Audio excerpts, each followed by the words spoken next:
Hello again from Hollywood. A highly popular member of an acting dynasty, our guest today has adopted a policy of wait and watch. And although not officially polled on the subject, it would seem very possible her favorite candy might be the clock bar. Please join us in welcoming the engaging and talented Lynn Redgrave.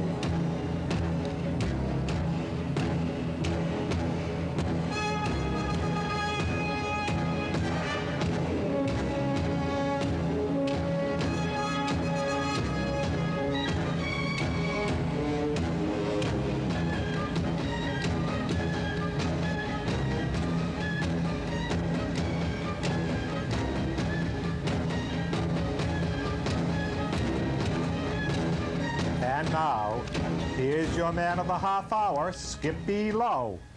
Lynn Redgrave. Hello. 5 generations of actors. There are. I'm one of the 4th generation, but there are now 5 because my sister has 2 acting daughters, my brother has an acting daughter, and I have a student acting daughter. She's still in drama school in England, yes. Growing up in England. Yeah. Sir Michael Redgrave.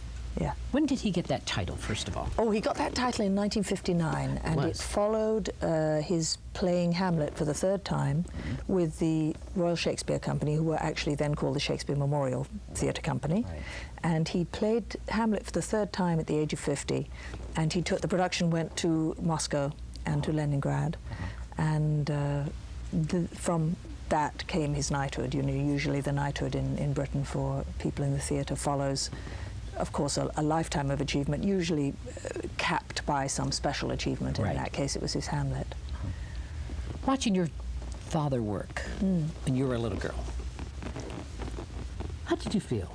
Did you want to be an actress? No, I didn't want to be when I was little at all. Not Really? at all. No, I was very shy. I was very completely sort of closed off in my little world. I couldn't communicate with anybody, and when I was asked in school to get up and recite something or read or do anything, I was just mortified, horrified, and they'd say, "Come on, where's the big Redgrave voice?" And out would come this little high, squeaking, shy voice. But I loved going to the theatre. I loved it, and I loved, of course, seeing my father work. Seeing my father on the stage was an extraordinary experience in more than one way. Of course, he was a great actor, as you've mentioned, an extraordinary chameleon-like actor who, I like that word, turned completely into these extraordinary, in Shakespeare, in, say, Antony, of Antony and Cleopatra, of Shylock, of King Lear, of all the great roles. And was equally at home in contemporary theatre, and unusual for his era, he was also, at the same time that he was this leading Shakespearean actor, he was also a leading movie star. Right. There really wasn't, comparably, among his peers, there wasn't the same thing. But for me, watching him it was the one time when I could feel totally at ease, because when growing up with him as a father, he was a very remote, very sort of scary figure. I don't mean he was unkind or anything. He wasn't. He was he was kind, but he wasn't. He didn't communicate. You were scared of your own daddy? I was terrified of my father when I was little. Yes, but when I saw him play other people, that was like magic, absolute magic. And I saw everything he did, of course, and I saw it many of the things more than once. Well, Laurence Olivier, chameleon actor. Why are all the English chameleon actors? Tell me why. That's true, isn't it? It is true, and I know that you trained in England, and so you know whereof you speak, as they say. But I think that, particularly in this country, young actors are encouraged by those around them, the agents, the managers, the whoever, to always be the same. Yes. Not to act, because heaven forbid that the audience should not recognize them the minute they walk on. And in England, maybe it's something to do with the old tradition, maybe it's something to do with the size of the country, which, as you know, is minute, and a history of repertory theatre where if you didn't turn up with a different performance next week, you'd be out of a job. You've got to come on and be different. I mean, that's encouraged. So Olivier always said that it was the greatest compliment if he could actually, he, after all, was so well known as his career went along, that if he could walk on the stage and fool the audience for however many seconds or minutes so that they didn't know it was him. That was a supreme compliment. A young actor today... They want to be recognized. Well, they want to be recognized, but also they're told you must be. Versatility is a trap. because then nobody knows what to do with you, supposedly. And I think that there are probably a great many actors who could be far more versatile, but they're always told, you know, wear the same. I mean, how many times do you now see actors? They never change their hairstyle, they never change their voice, they never change their physical appearance, and they play this range of characters, and it comes from that concept of making all the characters become you, as opposed to making you become the characters. And it's just not all American actors do that now. There are some wonderful chameleons. I mean, while we do always know it's Dustin Hoffman, he sure as hell takes some wonderful chances in turning into other people. Meryl Streep, you could say, well, there's that Meryl Streep stamp that we always know it's Meryl Streep, but she sure turns into other people. She doesn't just play Meryl Streep. Right, right. Lynn Redgrave, first time on stage. Remember? Yes, of course. Where? Of course. Professionally, you're talking about. Professionally. Yes, Midsummer Night's Dream. Isn't that appropriate? That's opening my show. I know, isn't that appropriate? Yeah. I was playing Helena. I was in a production directed by Tony Richardson, and in it it was an absolute flop. It was at the Royal Court Theatre in London, and he wanted to have everybody cast very, very young, very youthful. So I was 18 and a half, 19, and my fellow performers, many of these you'll know them, perhaps your audience won't know all of them, but we can attest to the fact that they all went on to be extremely famous. Nicol Williamson, people might know, David Warner, of course, Colin David Blakely, Warner. Ronnie Barker, Samantha Egger, Rita Tushingham, my brother Corin Redgrave, and every single part was played by somebody who later went on, had a huge career, and the show was such a flop.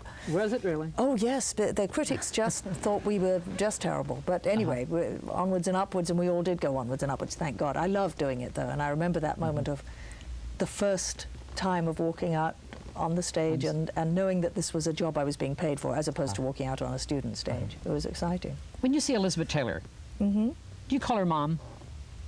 Elizabeth Taylor? No. I mean, your dad was married to her. No, no. Michael Wilding was. Michael Wilding. Yes, which is probably could explain why I don't call her Mom. That's right. I get confused. Why do I confuse myself with your dad and Michael Wilding? I don't know. Just a slip of the old brain, because it's Skippy. English. Maybe it is. Maybe it's the English and the Michael could do it.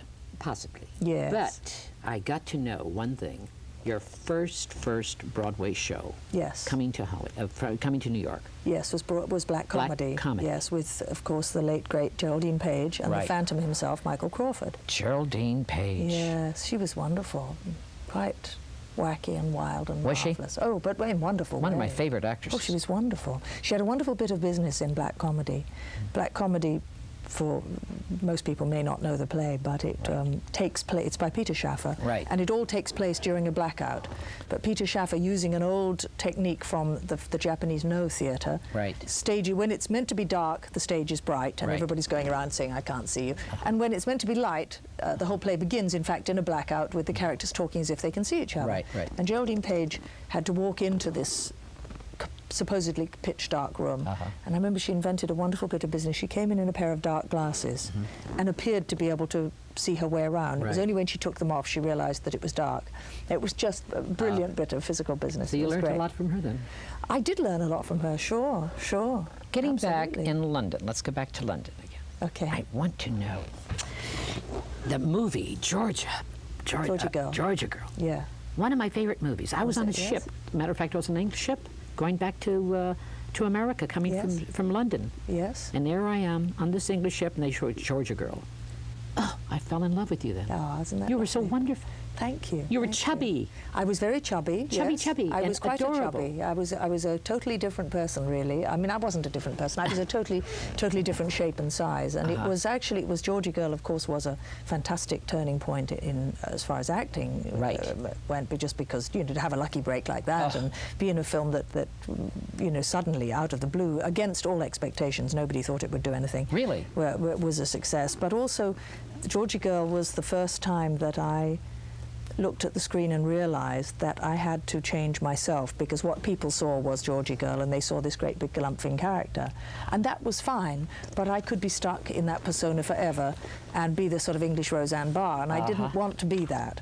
And so that's when you changed. That's when I changed, and indeed I talk about that in your book? In This Is Living. Yes, my book. Yes. Weight Watchers. My God. Too much on TV, constantly Weight Watchers. You're seeing it's on, isn't it? It's on constant. Yes.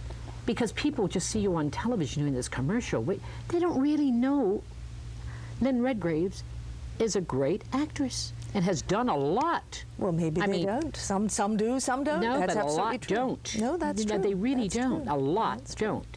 Because they see you on television doing commercials. Great actress like you doing a commercial like that. Why? Well, because I want to know. I'm the original and last bastion of truth in advertising in America, I would love say. that. Because I went to Weight Watchers after my third child was a year old. Right. And I had been a compulsive overeater for 25 years. Compulsive. And appalling problem of absolute, I had to either starve and be professionally thin or just balloon up. And I had an awful, awful time of it, and thought, because I'm very British, in my kind of, one must deal with adversity, that part of me is very British. I thought, well, that's my little cross to bear and I will deal with it. And it was only after I stopped nursing my third child that I went ballooned on up some more, that I joined Weight Watchers and changed completely my way of how I related emotionally to food. It was after that Weight Watchers, because of Georgie Girl, asked me if I would be the spokesperson for their frozen foods to begin with, and they didn't realize that I had actually gone through the program, and they were thrilled and just died and went to heaven when they knew that. But you know, you're saying about doing How long have you been on commercials. this commercial? How long is this commercial? Well, I've been doing them for about 8 years. 8 years. But you know, one can. Nobody ever really can tell when you say to me, well, why do commercials when you're an actress? Well, first a good of all, actress like you. First of all, we all like a job. Second of all, it's a job that I believe in, because yes, it's a nice job to do commercials, but to do something where by appearing in them, I know that I do change people's lives. People come to me and say, because I saw you and when you took that red dress off, I said, I'm going to get my act together.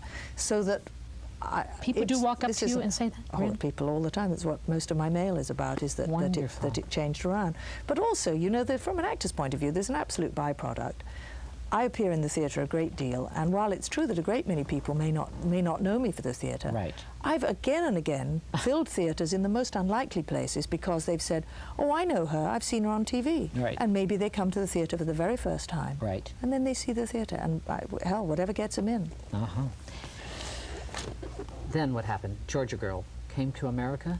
Georgie Girl came to America in around the time that you came to America. Oh, I came to America after. But when? I came to live. To live full time, not until 74. 74. My husband and I married John Clark. Yes, we married right after. Well, a child actor too. He was a child actor. English child actor. He was an English child actor who went to Canada and then emigrated to America. He had a children's show in Canada. He did. Yes, a television show. Junior Magazine. It was called. Yes. How interesting. And he manages you now? Yes, he does, yes. And he occasionally acts. We did love letters together several times, and that was fun. But he doesn't pursue acting as a career anymore. At the Cannon Theatre, the Love Letters. How was it? Good? Did you enjoy it? Oh, we loved it. We did it on Broadway last year and in San Francisco, and then we did it for a couple of performances at the Cannon Theatre, and that was lovely. Lynn Redgrave, tell me about this book. This is Living. This is Living. How I found health and happiness. That's right. It's Did you really find it? Did you really? Well, it's what I call my autobiographical motivational diet book, because the first half is autobiographical about my growing up, about my becoming an actress, about my relationship or non-relationship and making peace with my dad. But it's all from the point of view of the fact that food controlled my entire life until 9 years ago. And then, having given, we hope, the reader lots of motivation and a few laughs and a few insights into the psyche of the compulsive overeater, I show them that one can triumph over it, and then to prove that you really can triumph, there's 100 recipes of real food, wonderful pies and pastas and desserts and breads and all sorts of stuff. And they were developed with Weight Watchers. What do you mean you made fair with your dad? Tell me about that. What do you mean by that? Well, I made... peace with your dad. I made peace with myself with my dad, let's put it. Okay. If you have an upbringing where one is afraid of I was afraid of my dad, I'm enormously admiring of his work and of his just his whole career. I mean, I just thought he was the greatest. But I suppose what I always wanted to be was the apple of his eye, and I wasn't when I was a little girl. And as I grew up, I learned to be the clown. I learned to be the one who made him laugh, and I could make him laugh. You're the baby? I'm the baby, and I was I was always afraid of the silences between us because, you know, you only really feel comfortable with somebody if you can sit in a room and be silent with them, and those that you are close to, that's true, one can do. And I wasn't close, and as I grew older and I took control of my life, of course, could handle better the remoteness of our relationship. And as he became ill, he developed Parkinson's disease for 11 years before his death in 1985. Sadly, it was as he grew weaker and I grew stronger that I was able to reach out without fear to him. And as I reached out, of course, he loved that, and I loved it too. I loved the reaction to it. But it was only when he was dying, and I knew he was dying, that I really felt that we had some moments together, which were little moments. Because with Parkinson's disease, the combination of the disease and the drugs which help you with the disease, the L-DOPA, which you have to have, the combination can cause some very strange hallucinations. This is in the later stage of the disease, and in the late stage that he was in. And so he was lucid only for short periods of time, and I was very privileged in the unusual thing. So often people die and we don't know they're going to die, so we don't have a chance to say things to them. But I knew he was dying, and I knew I was going back to New York, and I knew I would never see him again. And so that was a great privilege, because although we never said, this is the last time, I knew, and I think he knew. And he was lucid for maybe 15 minutes. And was so, he reached toward me, both physically, in that he put his hand on mine without my putting my hand first, which was an unusual gesture. Sounds like a simple thing, but in a lifetime, to be always the one who touches first and to never have it the other way around, it says a lot. And he reached to me, and he reached to me in that he talked. Instead of talking stiltedly or nervously or shyly, he just talked, and that was wonderful. Oh, that's wonderful. And I write, there's a lot about him in there. Spiritual. Yes. You're very spiritual, I see it. Well, I think I am. And your dad was very spiritual, was he? I don't know whether he was or not. I don't think he was. But I didn't know him, you see. I really didn't know him. that side of your father. No, and somebody else may know that he was. I don't know. Your sister. Tell me about your sister. I don't know. I don't know my sister very well. I know. You didn't grow up an aspect together? of it. Yes, we grew up together, but. Was he close to your sister? I don't think he was close to any of us. He was closer, if you say closer, yes, closer to her than to me, but not incredibly close. And my sister and I had a wonderful childhood relationship, and I write about that in This Is Living too. She was the storybook sister to me. Yes. And storybook sister? Yes, perfect. The perfect sister. Kind, sweet, and did wonderful things. And she's still a very, very kind, sweet sister. And there's a whole chunk of her life that I don't really know. I don't understand. And some of it I don't. Some of it I don't. You don't, of course. But especially the politics, probably you don't. No, I disagree with that. It's not a matter of approving. I just disagree. Yes, but that's fine. That's perfectly normal, I think. Yes, exactly. I just have to ask you this question. God, Lynn, you have a fascinating life. Talking about your dad. Growing up, do you have any regrets? I mean, growing up that way, would you like? Well, I don't think. As a child, would you like to have been a little different to make? Well, would you like to really got to know your dad really well? Of course, I would love to have known him more. I would love to have known him more. But given that I didn't, and again because I think that perhaps my feeling of, well, rejection, I suppose, is too strong a word, because that implies a real determination to reject somebody.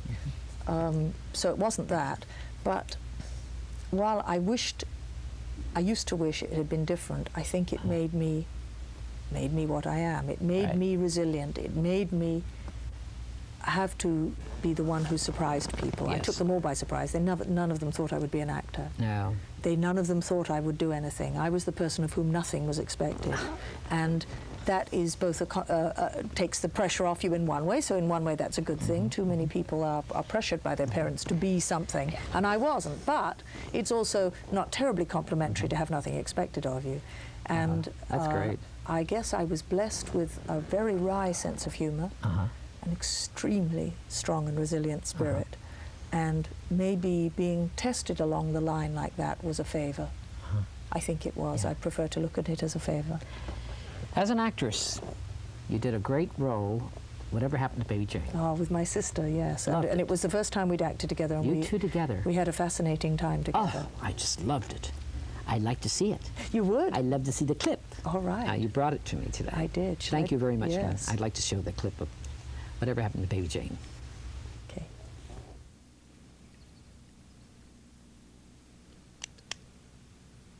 Why do you always try to hurt me? I didn't say anything. It's unfair.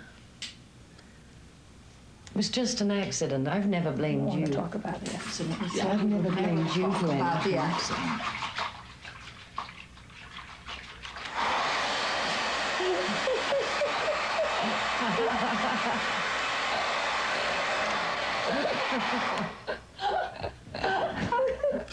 Do you remember at the beach, we would get on Daddy's shoulders, and one of us on one shoulder, he'd walk you'd out get the other one, and into the walk water out, as yeah. far as he could. And the waves would hit us.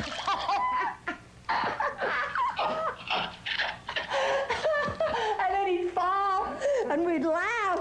Oh, God, how we laughed.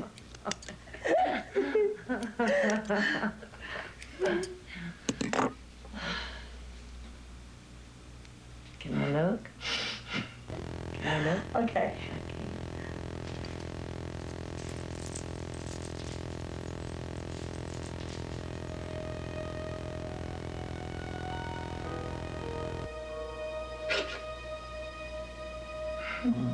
What have you done? What do you mean? It's way too short. It's not. I think it looks great. It's awful. It's way too short. What have you done? You never think I do anything right. Jane, I'm sorry. I'll even it out somehow. I'm sorry. Lynn Redgrave, working that hair, cutting that I really hair. cut her hair. You really cut that hair? I really cut her hair. And God. it was a little nerve-wracking because obviously if we got right into it and Right. anything went wrong, we'd kind of blown the whole thing. I really did cut it, and it was David Green, the director, it was his idea to have this hair-cutting scene because he wanted to show something that really wasn't seen in the original film with Betty Right. Davis and Joan Crawford, and that was that there had been a relationship between these two sisters, not just the horror, the captor, all of that stuff, but that a little remnant of it, and then that during it this thing would happen. And it was Vanessa who said, well, we must cut my hair as opposed to a wig, because if you cut a wig it always looks rubbish. And you know, we practiced sort of not really doing it, and we got the scene absolutely kind of organized. And Working with I your was a bit sister, nervous enjoyed about it? I must say. Working with her? I loved working with her. It was very exciting. great actress. We went right on from there to London, and we did Chekhov's Three Sisters with my niece Gemma Redgrave. Did our you niece, really? Who is our brother's daughter and was brilliant as Irina, and I played Masha, and Vanessa played Olga. On And- stage? Yes, on stage, and directed by a brilliant Soviet-Georgian director called Robert Starua. And it was an extraordinary production, very different from the sort of Chekhov that the English have normally seen, which is, you know, very slow, very lethargic, and a bit of a doze. And this was very exciting, very emotional, very fast, very physical, fantastic energy. And the British were either wowed by it or didn't know quite what had hit them. I think they expected to come and have a doze, and they couldn't sleep. I wish America audiences, the theater audiences, here in LA especially, would be exciting like the London audiences. Well, do you know, it's the funny West you End say audiences that. are I great. think West End audiences are a bit dull, honestly. Oh, no. I really do. Do you know, In the best audiences we had were the American tourists. Really? And when, during the Gulf War, a lot of the American tourists disappeared, we sure felt it. Not just because they weren't there in as many numbers, but I tell you the difference, I think. I would take an American audience. Really? For just sheer enjoyment of playing to. I don't want to knock the British audience. They do take their theatre very seriously. Very. But they don't. An American audience, if they like it, they let you know. If they don't like it, they walk out. And I think that's great. The British will kind of sit there, and they sit on their hands. I mean, I remember seeing a brilliant production with Ian McKellen and Judi Dench of Macbeth, and directed by Trevor Nunn. It was one of the most brilliant Macbeths I think I've ever seen. And I saw it in a packed small theatre, the Young Vic, but it was packed. And they played it without an intermission. and none of us wanted to move. It was so spellbinding. Now, the performance was so great, and the audience obviously loved it. We heard them when they were coming out afterwards, but you'd never know from the way they applauded. It was very strange. It was very just. I recently went down to Orange County and saw the Royal Ballet performing Kenneth Macmillan's Winter Dreams. Did you see it? Which was based on the Three Sisters. Yes. And you know, they were. We went round to see the Darcy Kissel and the Bustle. Darcy Bustle. I must get her name right, please. The other dancers who played the sisters, but they said, oh, it's so lovely playing in America because the English audiences don't react. No, they don't. No. And that's for dance, so, you know, there you Albert Finney. I love Albert Finney. He's good, isn't he? Oh, you did lovely. a movie with him. I did several things with him. I did several. Tom Jones was my first movie. I had a little tiny part in that. Tom Jones working with Albert Finney. Yeah, and my first scene, I played Susan at Upton Inn, which was a little tiny part of this sort of scruffy bar. Very outstanding scene. And I had to show him and Mrs. Waters to their room, and right before the famous eating scene. My very first day's shooting. I'd never been in a film before, and I was very nervous. Was that your very first? Yes, I was extremely nervous about it. I'd been on the stage, and I was so bemused by the amount of technical people around. I thought, well, they're all looking at me and thinking I'm terrible. And I'm leading him across the inn. This is my first little bit. All I had to do was say, come this way, sir, and off I go, leading him across.